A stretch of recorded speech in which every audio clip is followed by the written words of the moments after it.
أعوذ بالله من الشيطان الرجيم والذين يتوفون منكم ويذرون أزواجا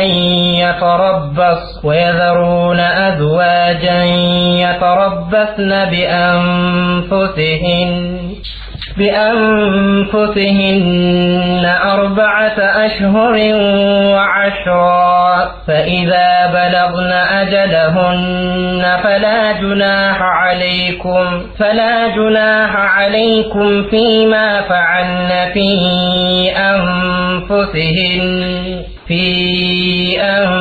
أنفسهن بالمعروف والله بما تعملون خبير ولا جناح عليكم فيما عرضتم به من خطبة النساء أو أكننتم في أنفسكم علم الله أنكم ستذكرونهن ولكن لا تواعدوهن سرا إلا أن تقولوا قولا معروفا ولا تعزموا عقدة النكاح حتى يبلغ الكتاب أجله واعلموا أن الله يعلم ما في أنفسكم فاحذروه واعلموا أن الله غفور حليم. أعوذ بالله من الشيطان الرجيم. بسم الله الرحمن الرحيم. والذين يتوفون منكم النزاك أن أنت معكل يمي الفوت المئة مالتنا ميموتو ويذرون أزواجا على بيتوچاچون لو يميهدو يتربصن على بيتوچاچو متبابك يجد يهنباچوال بأنفسهن بنفسوچاچو 4 أشهر و10 أرات ورك 10 كان فإذا بلغن أجلهن يجزي قدباچوم يدرسوا بزي علتم عداو سيالك مالنو فلا جناح عليكم فيما فعلن في أنفسهن بنفسوچاچو بفصموت بنانت لاي ወንጀል የለባችሁም በሙስሊሙ ኡማ ላይ ማለት ነው بالمعروف ተገቢ በሆነው والله بما تعملون خبير الله እናንተ በምትሰሩት ውስጥ አዋቂ የሆነ ጌታ ነው ولا جناح عليكم بنانت لاي ወንጀል የለባችሁም فيما عرضتم به ዙሪያውን በሄዳችሁበት من خطبة النساء ከሴቶች ማጨት أو أكننتم في أنفسكم ወይም በነፍሶቻችሁ ውስጥ በደበቃችሁትም ወንጀል የለም علم الله ያውቃል أنكم ستذكرونهن እናንተ እንደምታስቧቸው እንደምታስታውሷቸው ያውቃል ولكن لا تواعدوهن سرا ነገር ግን በምስጢር ቃል አትጋቧቸው إلا أن تقولوا قولا معروف የሆነን ቃል መናገር ካልሆነ በስተቀር ولا تعزموا عقدة النكاح نكاح ما سرون قرط التدرجو حتى يبلغ الكتاب أجله واعلموا أن الله غفور حليم الله مهرة سفي شاينا تاقاش مهنون موقو إلال እንግዲህ እነዚህ አንቀጾችም ያው በተከታታይ ስንመለከታቸው ከነበሩት አንቀጾች ጋራ ተያያዥነት ያለው የቤተሰብ ህግ ላይ ያተኮሩ ናቸው ይሄ ደግሞ የመጀመሪያው አንቀጽ ማለት ነው 234 አንድ ሴት ባሏ የሞተ ጊዜ ምን ያህል ዒዳ እንደምትጠብቅ ነው የሚገልጸው እርጉዝ ካልሆነች ነው ይሄ ህግ እርጉዝ ከሆነች ግን ሱረቱ ጠላቅ ላይ ወኡላቱ الأحمال أجلهن أن يضعن حملهن ብሏል የእርግዝና ባለቤቶች ጊዜ ገደባቸው ዒዳው የሚጠናቀቀው የጸነሱትን በመውለድ ነው ይላል ስለዚህ 4 ወር ከ10 ቀን መጠበቅ ያለባቸው የተባሉት الزوجات سواء كان مدخولا بهن او غير مدخول بهن عده الوفاه የተለየነ አብረው የኖሩ ግንኙነት ያደረጉም ሆነ አልሆነም 4 ወር ከ10 ቀን መጠበቅ አለባቸው የሚለው ላይ ኢጅማዕ ተገኝቷል لعموم هذه الايه اتيام ሁሉንም ስለምታዳርስ وروى الامام احمد واصحاب السنن وصححه الترمذي المسعود أن ابن مسعود رضي الله عنه سئل عن رجل تزوج امرأة فمات ولم يدخل بها عند سو مستغبانا ግንኙነት ሳይፈጽሙ ሞተሱ ولم يفرض لها مهرم አልወሰነላትም እዚህ መስአላ ላይ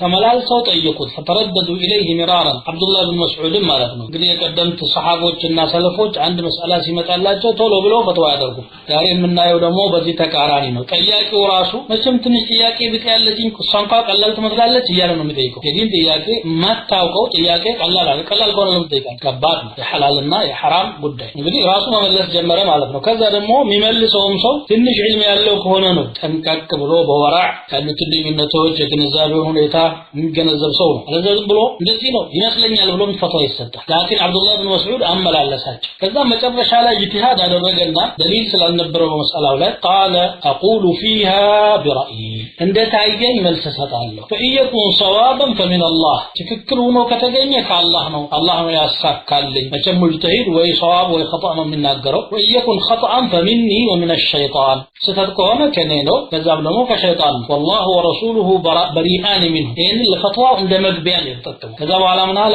أرى لها الصداقة كاملا ሙሉ መህር ሊከፈላት ይገባል ግንኙነት ሳያደርጉ የተፈታች ብትሆን ኖሮ ግማሽ መህር ነው ይቻል ተፈታች ሞተ እንጂ ሰውየው አቅድ እንዳደረጉ ሞተ እንዴት አይነት መህር ነው መህር المثل ይባላል የሷ መሰል ሰዎች የሚያገኙት መህር ታገኛለች وفي لفظ لها صداق مثلها لا وكس ولا شطط ማጓደልም አይገባም ድንበር ማለፍና ጫና መፍጠርም አይገባም ተመጣጣኝ የሆነ መህር ይከፈል وعليها العده عدም መጠበቅ አለባት 14 و10 ولها الميراث ውርስም አላት ሶስት ነገር አተበተላት ሙሉ መህር አላት ሙሉ ዒዳ አለባት እንደሚስትነቷ የሚገባትን ትወርሳለች ይሄን ብሎ ተናግሮ ሲያበቃ ሌላ ሰሃቢ ብድጋለና ማዕቂል ኢብኑ ሲናን አልአሽደዒ የሚባል قال سمعت رسول الله صلى الله عليه وسلم قضى به في بروع بنت واشق بروع بنت واشق በተባለች ሴት ላይ እንዲህ አይነት ፍርድ ሲሰጡ ከነብዩ ሰለላሁ ዐለይሂ ወሰለም ሰምቻለሁ عبد الله بن مسعود باجتهاد يسطون فتوى يهنياو بدليل አጸደቀው ማለት ففرح عبد الله بذلك فرحا شديدا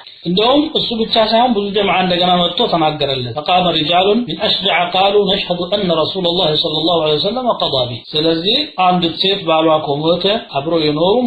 ያልኖሩም ቢሆን ሙሉ መህር አላት ዒዳ አለባት ሚኡስ አላት ማለት ከዚህ የሚወጣው እርጉዝ የሆነች ብቻ ነው ለምን እርጉዝ ከሆነች ወኡላቱ الأحمال أجلهن أن يضعن حملهن ይህን ማዕና የሚያጠናክር ሌላ ሐዲስ ተገኝቷል ያረገዙ ሴቶች ባላቸው ቢሞትም ቢፈቱም ዒዳቸው በመውለድ መሆኑን የሚያረጋግጥ ማለት ነው حديث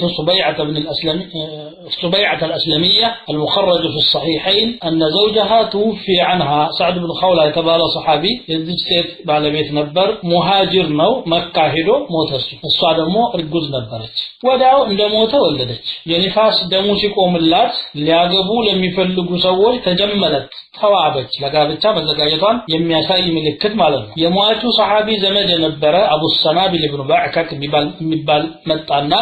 مالي أراك متجملة على منه تشكرك الجسرة وبطلب من النار لعلك ترجين النكاح أبات فلديشنا والله ما أنت بناكح حتى يمر عليك 4 أشهر و10 رات ترك كاسترك أنت على الله وبستكر ويتبع حتى قبي مالا السيانا آيانو إمي أستوصوا قل الصاع كما استان النبي صلى الله عليه وسلم زند هنا أبو الصنابل اندزيها علي انديت موسطلاته قال قد حللت أهون عداشين جرسيها وأمرني بالتزويج إن بدالي كفلكش مقبات تشالش بلو فتواصلتوا يتلالش سلزي متوفى عنها هنا ارجوز كونت بمولد نو ارجوز كالونت دمو 4 ወር ከ10 ቀን መጠበቅ የግድ ይሆናል ማለት ለምን 4 ወር ደሞም ለምን 10 ቀን ተጨመረ መጀመሪያ ደረጃ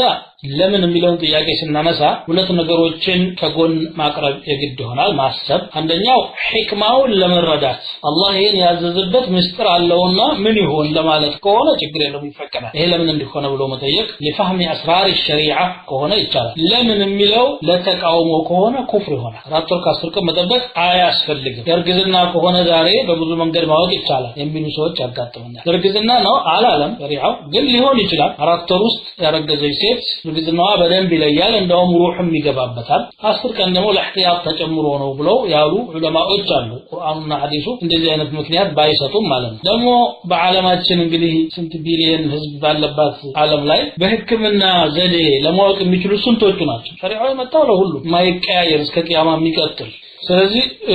ነስ የመጣበትን ነገር አንድ ሙእሚን وما كان لمؤمن ولا مؤمنة إذا قضى الله ورسوله أمرا أن يكون لهم الخيار عند مؤمننا مؤمنت اللهنا መልእክተኛው አንድ ነገር ከፈረዱ ምርጫ ሊኖራቸው አይገባም ለምን ሆነ እንዴት ነው ብንተውሳ የሚል ነገር የለም መቀበል ብቻ ነው የሚጠበቅባቸው የሙእሚንነታቸው መገለጫም ይሄ ነው ደግሞ ብዙም ፈዋኢድ አለው ሴትዮዋን በዚህ ሰዓት ላይ ሐዘማን ይቃለልላታል ማለት ነው فإذا بلغنا أجلهن جزء قدراتቸው የደረሱ ጊዜ ማለትም ዒዳው ያለቀ ጊዜ فلا جناح عليكم በእናንተ ላይ ወንጀል የለም ማለት በእነሱ ላይ ሳይሆን በእናንተ ላይ ያለ ነው ማለት በኡማው ላይ በማህበረሰቡ ላይ ወይንም በቤተሰቦቹ ላይ እንደ ትዳር አልባ የሆነች ሴት እጮኛዎች አይናቸውን እሷ ላይ ያሳርፉ ዘንድ መዘጋጀቷ ወንጀል አይደለም فيما فعلنا في انفسهن من بالمعروف ከያጣ ሆኖ ተበሩጅ እስካልተፈጠረ ድረስ معروف መሆን ሸርዕ ጋር የገጠመ ማለት ነው طيب فإذا بلغنا أجلهن مالت فإذا انقضت عدتهن مالت عداتቸው ያለቀ ጊዜ 4 ወር ከ10 ቀኑ ሲጠናቀቅ فلا جناح على أولياء الأمور إزاج بالا يموتبات ست ቤተሰቦች ላይ ወንጀል የለባቸውም ማለት ነው أن تتزين وتتصنع وتتعرض للتزويج مواب ማጌጥና ለጋብቻ ራስን ማዘጋጀት هذا معروف وليس بمنكر ይሄ ተቀባይነት ያለው ነገር ወደ ሐላል መነሳሳት ነው ከዛ ውጪ ሒጃብን በመጣልና አጅነቢ የሆኑ ወንዶች አይኖቻቸው እሷ ላይ እንዲያርፉ በማድረግ መጋለጥ ያ ሙንከር ነው ስለዚህ بالمعروف የሚለውን ቀይድ የሚያስቀምጠው ገደቡን እንዳያልፍና መረን የለቀቀ እንዳይሆን ولا جناح عليكم فيما عرضتم به من خطبة النساء አሁንም እናንተ ወንዶች ባሎቻቸው ሞተው ዒዳ እየጠበቁ ያሉ ሴቶችን ማግባት እንደምትሹ ዙሪያውን መሄድ ወንጀል የለበት ፍቅጩ መጠየቅ አይቻልም በዒዳ ጊዜ ግን እንድታስብበት ሊያደርግ የሚችል ነገር ጠቆም ማድረግ እንዲህ አይነት ሴት ባገኝ ይፈልግ ነበር ለምሳሌ ያ ባህሪ ደግሞ ሳላይ ይኖራል ወዲቱ ان الله رزقني امراه الله ሚስት ቢሰጠኝ አሁንስ ማግባት ፈልጌያለሁ ለምሳሌ እንደዚህ ቢል ችግር የለውም ወዲቱ اني وجدت امراه صالحه ሩሴት الله ቢሰጠኝ ተስፋ ምኞት አለኝ ቢል ይሄ ነው ተዕሪብ የሚባለው አገባሻለሁ ብሎ እቅጩ መናገር አይችልም በዛን ጊዜ በዛ ሰዓት ማግባትም ስለማትችል ማለት فيما عرضتم به ያለ ይሄ ለመጀመሪያው ባሏ መመለስ የሚያስችል ነገር ሳይኖር ሲቀር ነው የተፈታች ከሆነች የሞተችዋ ቀድሞ ታሪፍ ማድረግ ይችላል የተፈታች ከሆነች ደግሞ ጠላቅ ባኢን ከሆነ ብቻ ነው የሚችል ጠላቅ ረጅዒ ከሆነ ዙሪያውን እንኳን መሄድ አይፈቀድለት ለምን ቢባል በጠላቅ ረጅዒ ውስጥ ያለች ሴት በዒዳ ላይ ያለች እንደሆነ የፈታት ባሏ በማንኛውም ሰዓት ሊመልስ እድል ተሰጥቶታል ረጃዕቱ ሊል ማለት ይሄ ከውጭ መጥቶ ራሱን የሚያቀርበው ሰው እቅጩን እንኳን ባይናገር እንዳትታረቂው ነው ይቀበልሻለሁ ማለት ነው ያ ስለሆነ ክልክል لأن المعتدة الرجعية في حكم الزوجة رجعي هنا عدة متقطر سيد حكمها عند مستر أو أكننتم في أنفسكم وإن بنفسوቻችሁ ውስጥ የደበቃችሁት ነገር ወንጀል የለው ገሊት እንኳን ዒዳዋን ከጨረሰች እኔ ነኝ ማገባት ብሎ ከራሱ ጋር ቢያወራ ሐሳቡን ቢያመላልስ ወንጀል አይደለም ምክንያቱም ይሄ አይቀርም አላህ Subhanahu Wa Ta'ala علم الله انكم ستذكرونهن የማታስቧቸው ብትመስሉም አላህ እንደምታስቧቸው አውቋል فرفع الحرج في ذلك ስለዚህ እናንተን ማቸገርን አንስቷል ولكن لا تواعدوهن سرا በሚስጥር ቃል አትጋቧቸው ማለት ምንድነው بعض العلماء ዚና ማለት ነው እስከምታገባ ድረስ ዒዳ ፈታ በተቀመጠችበት ጊዜ ወደሷ በማዝገም ፋሒሻ ለመስራት አትሞክሩ ማለት ነው ወይ ደግሞ ለምሳሌ ወልጄሻለሁ ካገባሽ እኔን እንጂ እንደማታገቢ ቃል ግቢልኝ የመሳሰለ ግልጽ የሆነ ኽጥባ አታድርጉ በዛት لا تواعدوهن سرا ማለት ወይም በድብቅ ኒካህ አታድርጉ በዒዳው ጊዜ ራሱ ስምምነቱን ያደርጉና ለሰው ግን የሚያውጁት ከዒዳ በኋላ መሆኑንም ከለከለ በዛን ሰዓት ኒካህ አይጸናምና الا ان تقولوا قولا معروفا ተገቢ የሆነን ቃል መናገር ካልሆነ በስተቀር ለምሳሌ ወልዩን የሷ ቤተሰብ የሆነውን ሄዶ እቺ ልጅ ለመዳር ባትቸኩል ጥሩ ነው ቢለው ችግር የለውም ለማን እንዳሰባት አልገለጸም ሊያመለክት ይችላል ይሄ ነው ولا تعزموا عقدة النكاح ኒካህ ማሰሩን ቁርጥ አታድርጉት በዒዳ ጊዜ አትሰሩ አይታሰርምና حتى يبلغ الكتاب اجله ኪታቡ ያለው ዒዳው ማለት ነው ጊዜ ገደቡ እስከሚደርስ ድረስ ለዚህ አህካሞች ናቸው اجمع العلماء على انه لا يصح العقد في مدة العدة በዒዳው ዘመን አቅድ ማድረግ አይቻልም በሚለው ላይ ዑለማዎች ኢጅማዕ አድርገዋል እንደውም በዛን ጊዜ አቅድ አድርጋለሁ ብሎ ጠጋ ያለ ሰው ካለ ከዛ በኋላ እስከ ዘላለሙ حرام ትሆንበታለች አሉ ማለት ذهب الامام مالك رحمه الله لانها تحرم عليه على التأبيد واستدل له بما روي عن عمر رضي الله عنه قال أيما امرأة نكحت في عدتها فإن زوجها الذي تزوجها لم يدخل بها فرق بينهما بعد ጊዜ የተገባች ሴት በመሐከላቸው መለየት የግድ ነው ثم اعتدت بقية عدتها من زوجها الأول كذا የቀሪውን የመጀመሪያውን ዒዳት ጨርሳለች ማለት ዑመር ተናግረዋል ከዛ ይዘው ነው على كل حال بعد ጊዜ ኒካህ የለም ማለት ይሄ በደንብ ሊታወቅ የሚገባው ነገር واعلموا أن الله يعلم ما في أنفسكم الله በነፍሶቻችሁ ውስጥ ያለን ነገር የሚያውቅ መሆኑን እወቁ ከሰው የደበቃችሁትን ነገር ከሰው ብቻ ነው ደብቃችሁ መቀጠል የምትችሉት እንጂ ከአላህ መደበቅ አይቻልም ይሄንን እወቁ ይላል فاحذروه ተጠንቀቁት አላህን ታውቁባችኋል واعلموا أن الله غفور الله ምህረት ሰፊ መሆኑን እወቁ حليم ታጋሽ መሆኑን እወቁ አለ ያጠፋችሁ አስቸኳይ ቅጣት ሳይቀጣ በትዕግስት በቻይነት ጊዜን ያራዝምላችሁ መሆኑን ተገንዘቡ ይላል لا جناح عليكم إن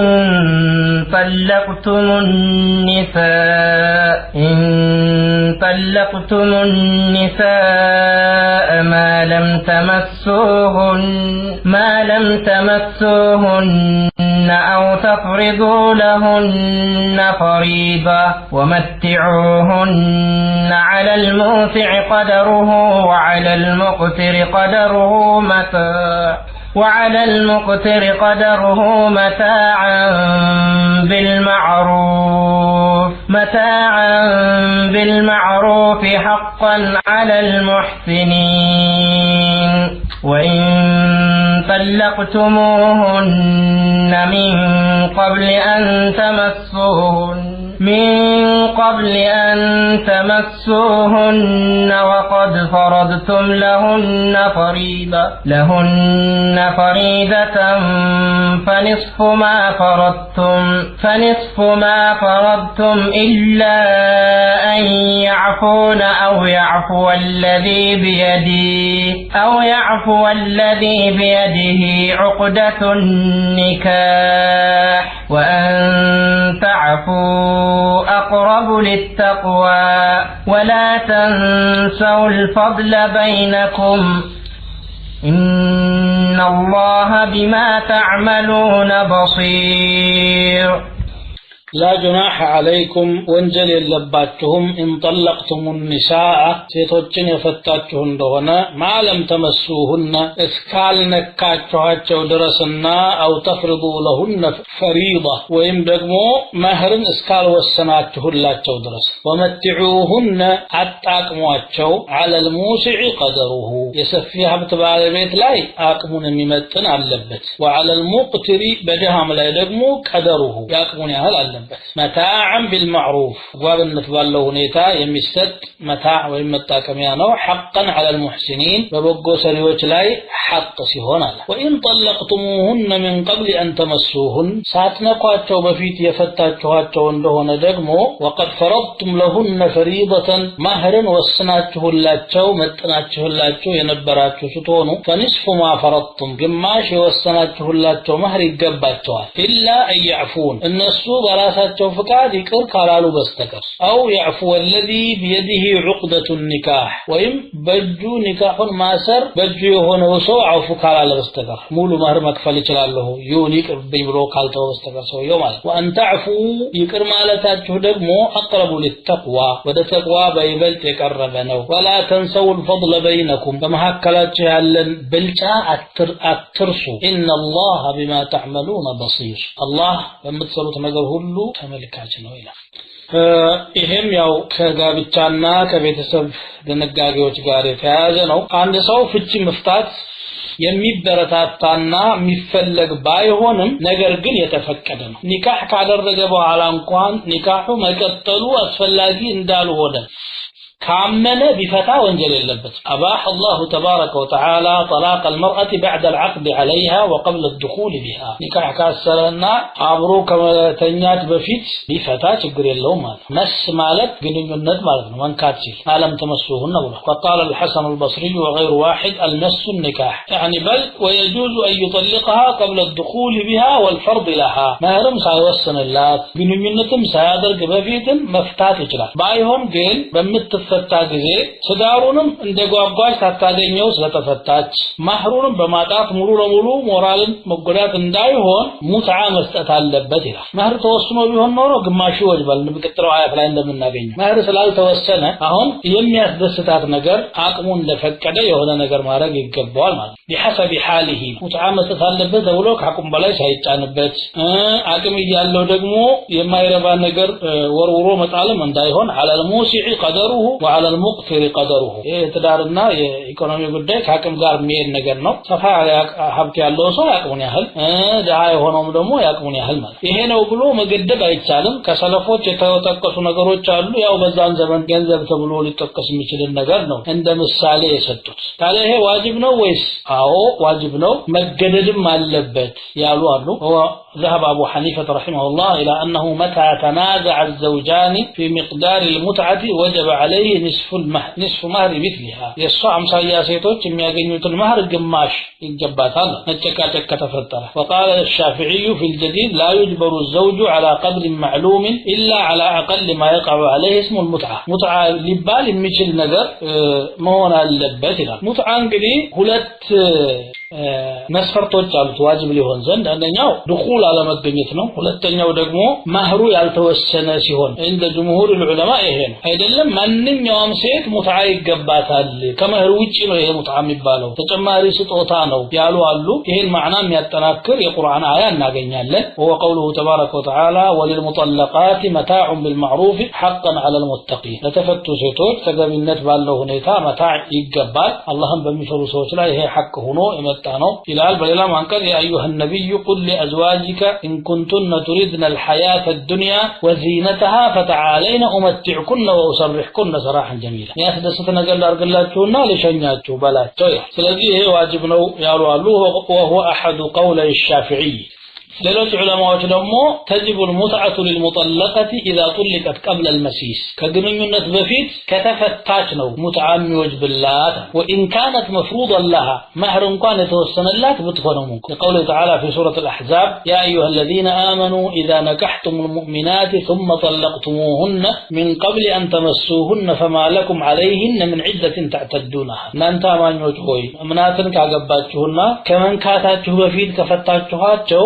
ዒዳ የምታስጠብቁበት መብት የላችሁም። ነገር ግን ፈመትዑሁን ወሰርሑሁን ሰራሐን ጀሚላ ወነ ነገር አጣቅሟቸውና መልካም የሆነ መሸኘትን ሸኟቸው ይላል። እንዲህ አይነት ተፍሲል አለው። አላ ኩሊ ሐል ከግንኙነት በፊት ተፈታችሁ ሙትዓ እንደሚገባት ግልጽ ነው ማለት ነው። ወኢን ጠለቅቱሙሁን من قبل أن تمسوهن وقد فرضتم لهن فريضة ሳትነኳቸው በፊት ማህር ከወሰናችሁ በኋላ በዚህ ሁኔታ ከፈታችኋቸው በገንዘብ በኩል ፈኒስፉ ማ ፈረድቱም የወሰናችሁላቸው ግማሽ ይገባቸዋል። ይሄ ማህር ላይ ብዙዎች የሚዘናጉት ነገር ነው። ሲያገባ 100,000 ብር ከፍላለሁ ብሎ አግብቶ ሳይገናኝ በፊት ከፈታ 50,000 ብር ይወጅበታል። አንድ ቀን እንኳን አብረው ካሳለፉ በኋላ ከሆነ ደግሞ ሙሉ ማህር ይወጅባል። ማህር እንደቀላል ነው የምናየው። ኢላ አይعفون እነሱ ራሳቸው አፉ ካላሉ በስተቀር። እንግዲህ ጥሩ ነገር አሳልፈናል አብረን አሁን እኔ ማህር ብያ አላስቸግርም አፉ ብያለሁ አፍንባባል ካለች መልካም። ወይ ደግሞ አው يعفو الذي بيده عقدة النكاح ኒካህ ማሰር በእጁ የሆነው ሰው አፉ ካላለ ባል ማለት ነው።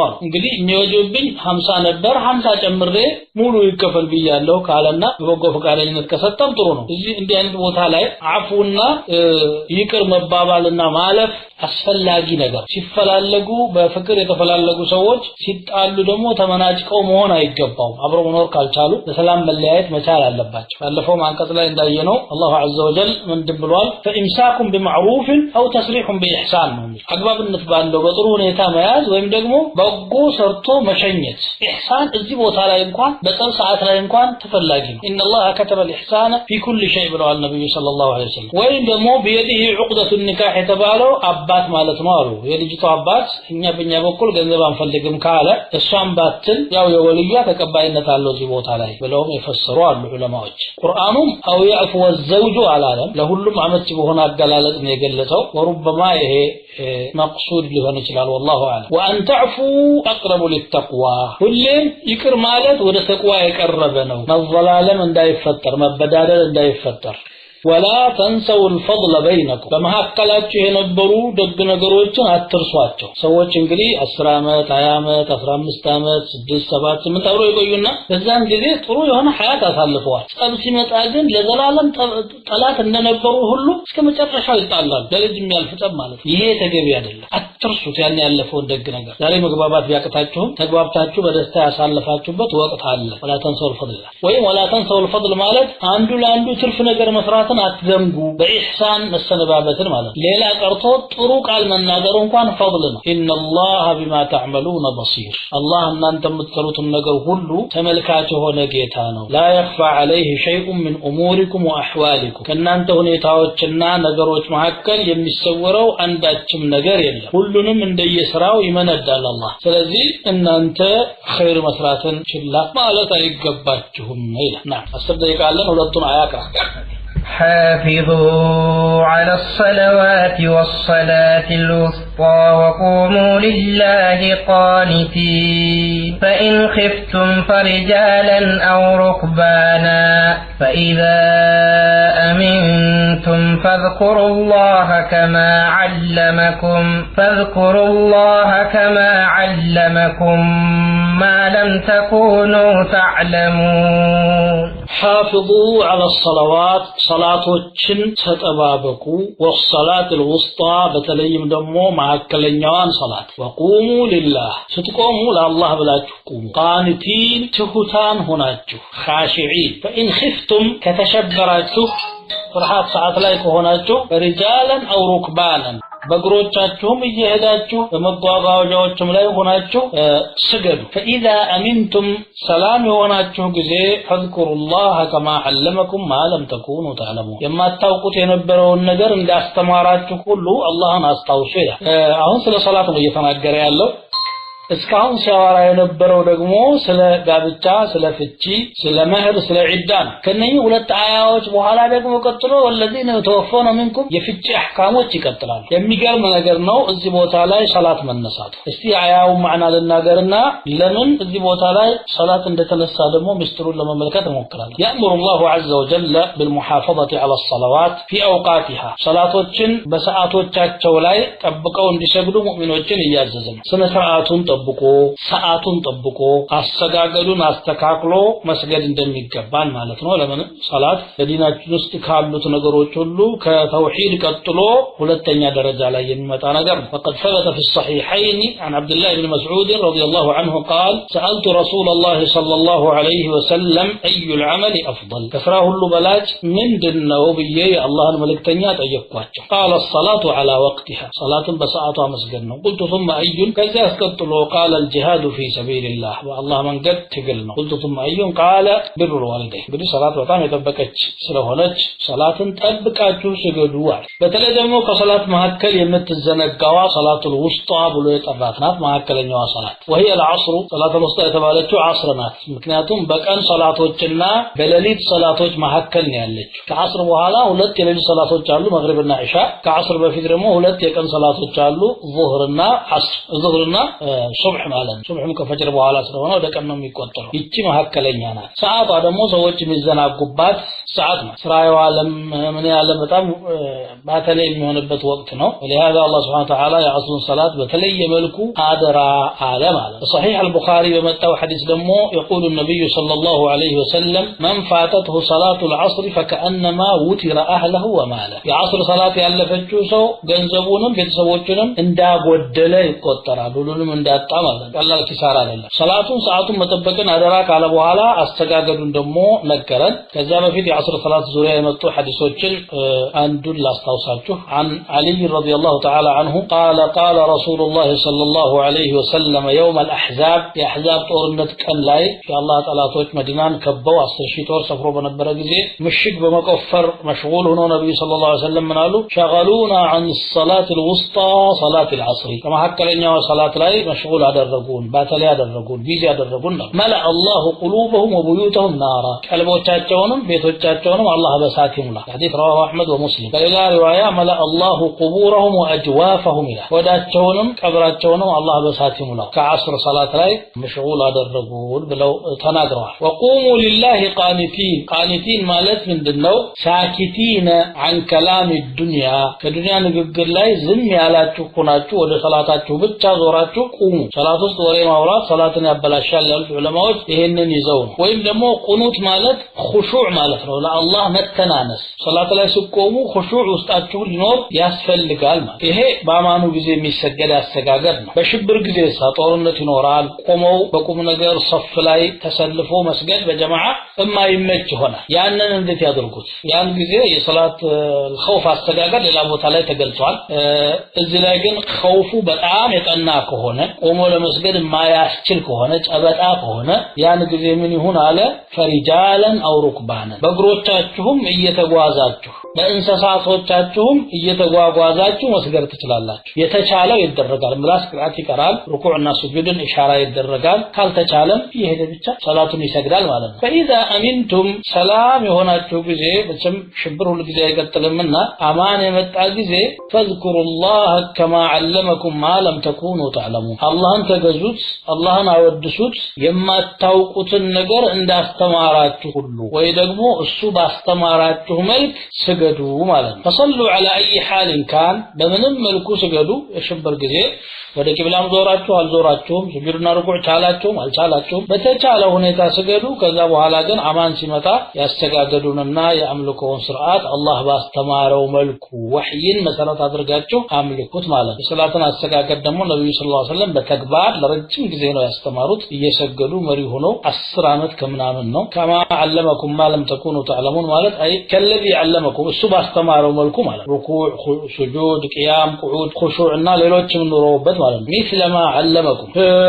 በጠላቅና ኒካህ መሐከል ሰላት መጠቀሱ ሰዎች በዱንያ ጉዳያቸው እንደዚህ ጭቅጭቅ ሲፈጥሩ አኺራን ይዘነጉታል አሁን በእነኚህ ሰዓት ላይ ሰላት ለራሱ ረሳል ጭቅጭቅና ተደርጎ ይገቡና ማለት ነው የአላህ ዒባዳ በምንም ሁኔታ እንዳይዘነጋ ልብ በሉ ይያለ እንኳን በሁለት ሰው ጸብ ቀርቶ በሙእሚኖችና በካፊሮች መሐከል እንኳን አንገት ለአንገት ተከታከቱ ደም ያፈሰሱ ባለበት ሰዓት እንኳን ከባድ ነገር ነው እንግዲህ ለሰው ልጅ ህይወት እየተከፈለ እንኳን ሰላት መዘንጋት የለበትም እንስፍቱም ፈርጃን አው ሩክባናን ያለው فكيف በሁለት ሰዎች መሐከል ልዩነት ተፈጠረና ሰላት የአላህ ዒባዳ እንዴት ይዘነጋል እንደ ሰላት አላህ Subhanahu Wa Ta'ala ያጠበቀው ነገር የለም እንግዲህ ሰላትን አላህ ባዘዘው መልኩ ምን ሰግድ ሰዎች ያድርገን ዛሬው ደርሳችን እዚህ ላይ እንቋጨዋለን سبحانك اللهم وبحمدك اشهد ان لا اله الا انت استغفرك واتوب اليك